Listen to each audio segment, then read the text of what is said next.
In today's video, we're diving into Karens who died in the most dumb ways possible. From a Karen stepping into the street to confront an ice cream truck, to another Karen storming behind a salon counter and grabbing live equipment in the middle of an argument that ends in the craziest way possible.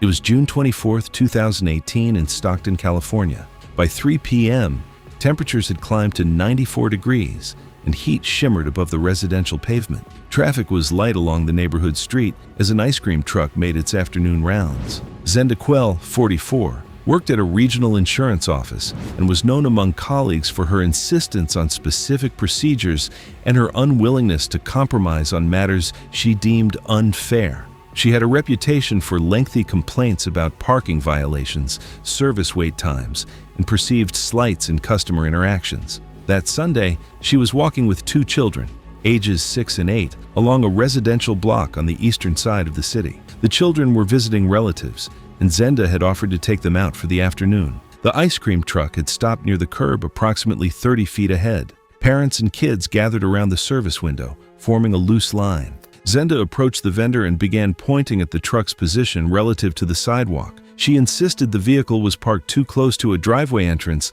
and demanded free ice cream cones as compensation for what she described as a safety hazard. The vendor, a man in his mid-30s who had been operating the route for 3 years, declined and explained that the truck was legally parked. Zenda raised her voice. Several parents turned to watch. After a brief exchange lasting roughly 2 minutes, the vendor closed the service window. The truck's engine started, and it began rolling forward at a slow pace down the street. Zenda stepped off the curb and into the roadway.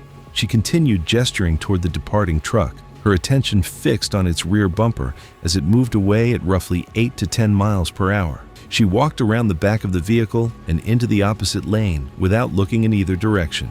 A second ice cream truck was approaching from the other direction at approximately 20 to 25 miles per hour, consistent with residential traffic flow.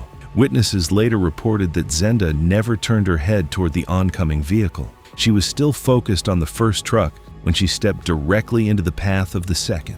The driver of the approaching truck saw her and immediately applied the brakes. The tires skidded briefly on the hot asphalt, leaving visible marks that investigators later documented and photographed for their report. The vehicle swerved slightly to the right, but there was insufficient stopping distance to avoid impact. The front bumper struck Zenda at hip level. The impact knocked her onto the hood before she fell back onto the pavement. The truck continued forward a short distance before coming to a complete stop. Bystanders shouted and rushed toward the scene. One person called 911 immediately. The two children stood on the sidewalk, motionless and silent. The driver of the second truck exited the vehicle and stood several feet away, visibly shaken and pale. Several witnesses gathered around but did not move Zenda. She remained on the pavement, unresponsive. Emergency responders arrived within minutes. Paramedics assessed Zenda at the scene and transported her to a nearby hospital. She was pronounced dead later that afternoon. The cause of death was listed as traumatic internal injuries, consistent with blunt force trauma sustained in the collision. Investigators reviewed witness statements and examined the roadway. The second driver submitted to testing and showed no signs of alcohol or drug use. No citations were issued. The official report cited pedestrian failure to yield and inattention as contributing factors. The first vendor provided a statement to police but was not implicated. The children were released to relatives later that evening, escorted away from the scene by family members. But that heated argument over an ice cream truck ended in seconds on a quiet California street. In Connecticut, another moment of impatience, this time at a building entrance, would unravel just as fast. It was November 8, 2016, in Stamford, Connecticut. The morning air was cool and overcast, with temperatures hovering around 48 degrees Fahrenheit. Light foot traffic moved steadily through the commercial district as office workers arrived for the day. The building lobby featured polished tile flooring and a revolving door system at the main entrance. Fixed laminated safety glass panels flanked the doorway, secured within aluminum framing designed to hold the glass in place even if fractured. Vanna Glint, 40, worked in property management coordination, overseeing tenant relations, inspections, and lease documentation across multiple buildings. She was scheduled to attend a morning walkthrough at 8:30 a.m. and had already expressed frustration about running behind after a delayed conference call. Colleagues described her as someone who prioritized efficiency and frequently complained about slow foot traffic interfering with her schedule. That morning, 2 individuals were already inside the revolving door compartment, rotating slowly as they maneuvered bags and briefcases through the exit. Vanna approached at a brisk pace. Without waiting for the compartment to clear, she placed both hands against the glass wing and pushed forward despite the occupied space. The internal braking system resisted the forced acceleration, limiting movement until the occupants cleared. She leaned her weight into the panel. The mechanism stalled under opposing force. Her right hand compressed briefly between the moving glass wing and the vertical frame. She jerked backward to free herself. The abrupt shift in momentum destabilized her footing on the polished tile. Her heel slid laterally, and her balance shifted sharply to the side. She fell toward the adjacent fixed sidelight panel. Her shoulder struck the laminated glass with substantial force. The panel fractured instantly, spiderweb cracks radiating from the impact point. The aluminum mullion flexed under the load. The lower anchor channel partially separated from its fasteners, allowing the fractured panel to bow inward beyond normal tolerance. The glass remained largely intact due to its interlayer, but the displacement exposed a rigid, jagged laminated edge where the panel had pulled free. As her upper body continued forward, her neck made direct contact with the exposed edge. The displaced laminated glass and deformed aluminum framing created a fixed cutting surface. The impact produced a deep lateral laceration along the left side of her neck. Witnesses described an immediate spray of blood against the tile and revolving door panel. She collapsed through the compromised opening, landing partially inside the lobby and partially within the vestibule threshold. Blood pooled rapidly beneath her head and shoulders, spreading across the tile. A nearby office worker pressed his jacket firmly against her neck in an attempt to stem the bleeding, while another bystander called emergency services. Vanna remained conscious for less than a minute. Her breathing became rapid and shallow. The bleeding was forceful and rhythmic, consistent with major vascular involvement. Her skin grew pale as blood volume dropped rapidly. Within moments, her movements weakened and she lost consciousness before paramedics arrived. Emergency responders reached the scene within 8 minutes. They applied pressure dressings, initiated advanced life support, and documented significant blood loss. She was transported to a hospital less than 2 miles away. Despite emergency surgical intervention, she was pronounced dead shortly after arrival. The official cause of death was exsanguination due to a deep neck laceration involving major vascular structures, resulting in hypovolemic shock. Building management secured the entrance and cordoned off the area. Police documented the fractured panel and collected witness statements. Inspectors later confirmed that the laminated safety glass and framing system met applicable codes and had been properly installed. The structural failure occurred when forceful lateral impact displaced the lower anchor channel and deformed the mullion beyond design limits, not due to a pre-existing defect. No criminal charges were filed. The incident was ruled accidental. The damaged glazing system was replaced within 48 hours, and additional signage was installed reminding occupants to allow the revolving door compartment to clear before applying forward pressure. And while one forceful shove against a revolving door changed everything, the next confrontation shifted to a coffee shop counter, where a single impulsive move turned a routine morning into something irreversible. It was March 3, 2017, in Dayton, Ohio. A layer of gray cloud cover hung low over a commercial strip where a small independent coffee shop occupied the corner of a brick storefront. The sidewalks were damp from overnight rain, reflecting muted traffic lights at the intersection. Inside, fluorescent lights reflected off freshly mopped white tile floors. A waist-high swinging gate separated the customer area from the narrow workspace behind the counter. The hum of refrigeration units blended with the hiss of pressurized steam from the espresso machine. Liddy Spa Goff, 41, worked part-time at a dental office, managing front desk duties. Outside of work, she maintained an active social media presence, documenting what she described as poor customer service. Over several years, she posted detailed complaints about minor inconveniences, often including photos and demands for refunds. Those familiar with her described a pattern. When told something could not be done, she often tried to prove it could. That morning, she ordered a latte and instructed the barista to make it exactly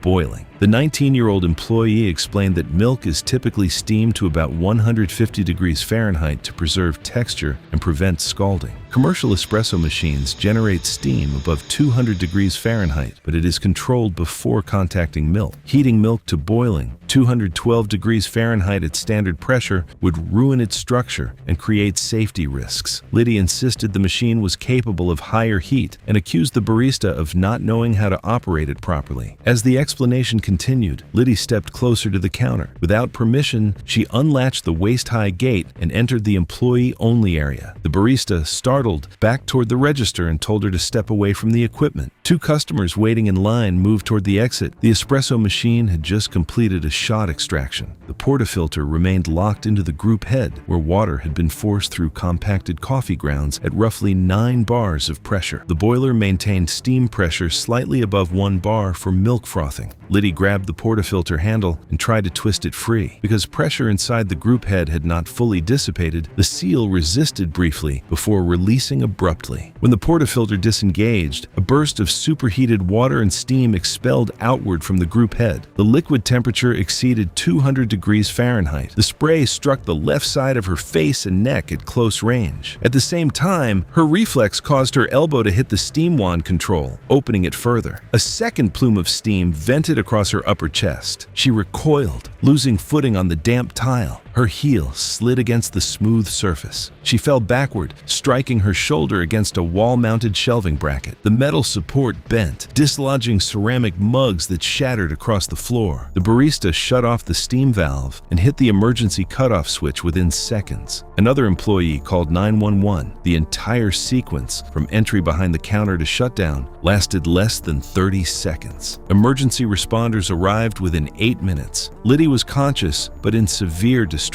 Paramedics documented deep partial thickness and full thickness burns to her face, neck, and upper chest. Burn specialists estimated the injuries covered about 18% of her total body surface area, with critical airway involvement from steam inhalation. Swelling progressed rapidly, despite intubation and aggressive fluid resuscitation at the regional burn center 12 miles away. She developed respiratory failure and burn-related shock later that evening and was pronounced deceased. A subsequent investigation reviewed surveillance footage and inspected the equipment. The espresso machine's pressure gauges and safety valves were operating within manufacturer specifications. Commercial machines include pressure relief systems, but they cannot prevent injury if a pressurized portafilter is removed too early. Investigators concluded the incident resulted from unauthorized interference with functioning equipment. The shop was not cited for violations, but installed a self-closing, lockable gate and added warning signage. The barista received counseling and later transferred locations. We've got more shocking Karen tragedies coming up, so hit that subscribe button if you want to see how explosive confrontations and reckless decisions can turn even deadlier in seconds.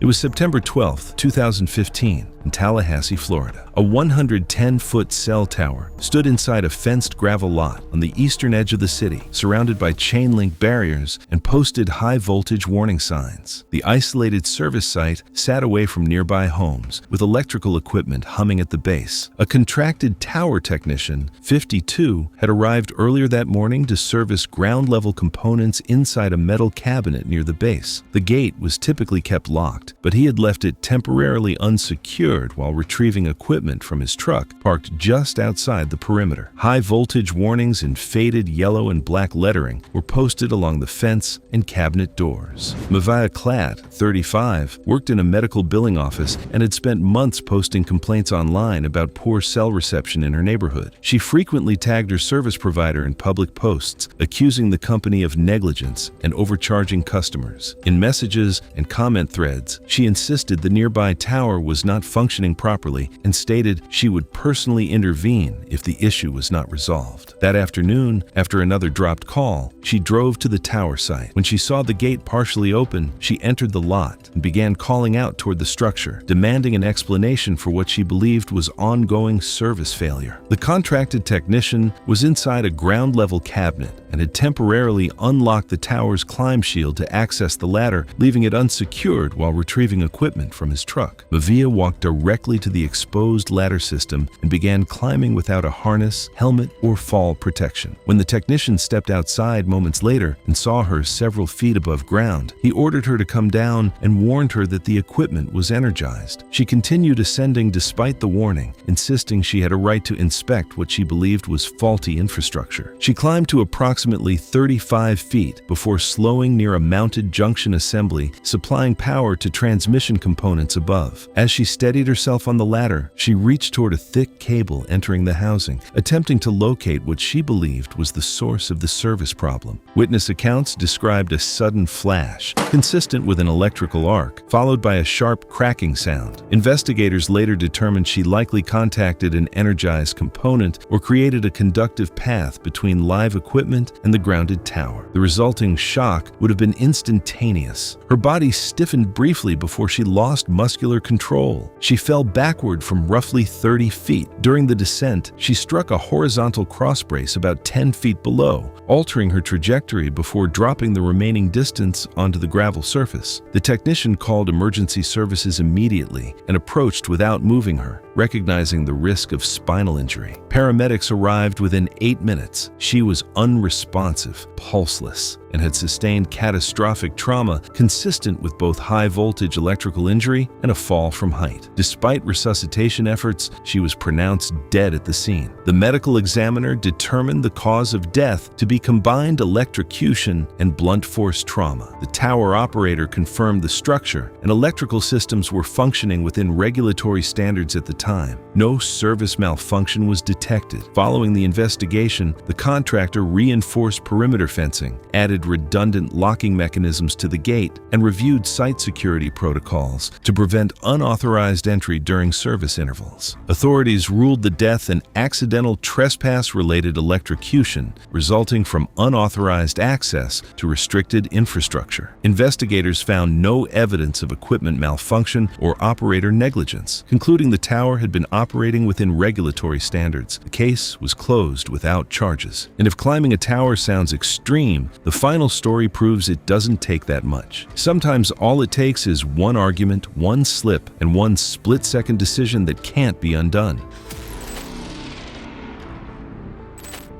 It was July 18, 2016, in Mesa, Arizona.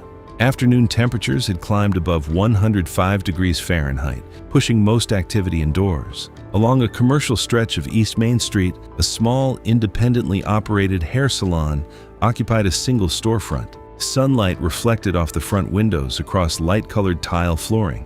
The air conditioning system ran continuously against the desert heat. 4 styling chairs faced wall-mounted mirrors, and a shampoo station sat behind a half-wall partition near the rear. Kestra Vant, 38, arrived for a scheduled haircut. She worked in an administrative role for a residential property management company, processing applications and handling tenant paperwork.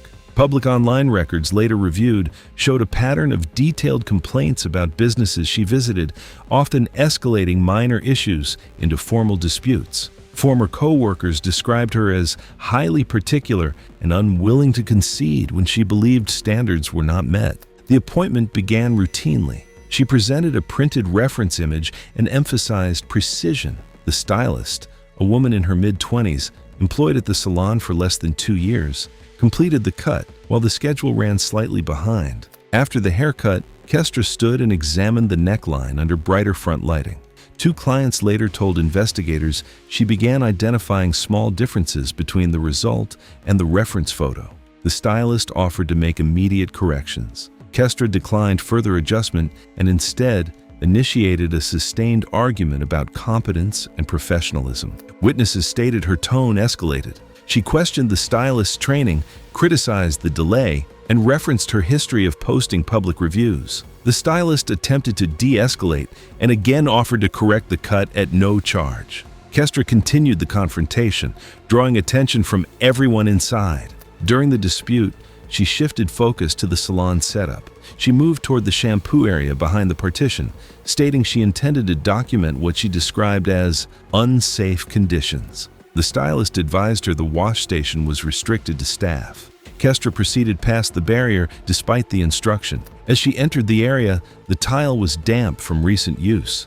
A commercial Salon hairdryer sat beside the sink, powered by an extension cord running across the floor from a rear outlet. The basin still contained standing water from a prior rinse. Witnesses reported that Kestra gestured toward the equipment while continuing the argument.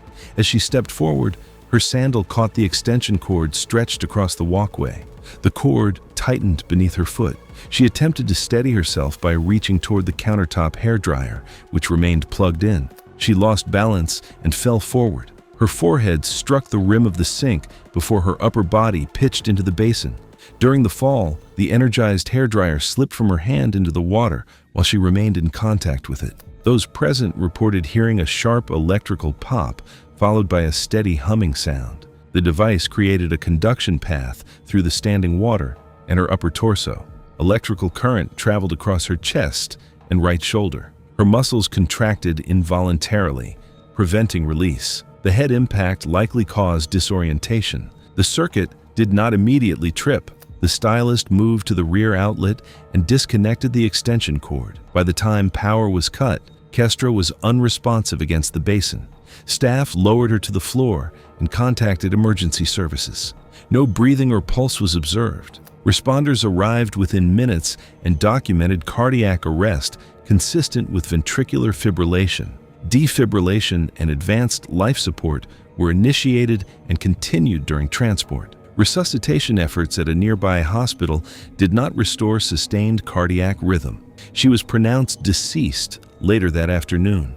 The medical examiner determined the cause of death to be accidental electrocution with contributing blunt force head trauma. Electrical burn patterns supported the conduction pathway described by witnesses. A subsequent safety inspection cited improper extension cord placement in a wet area and lack of ground fault protection. Required corrections were completed before the salon reopened. Investigators concluded the electrocution occurred when the powered device entered standing water while she remained in contact with it inside a restricted workspace. The incident was classified as accidental. Thanks for watching. Want to see more? Click on your screen now.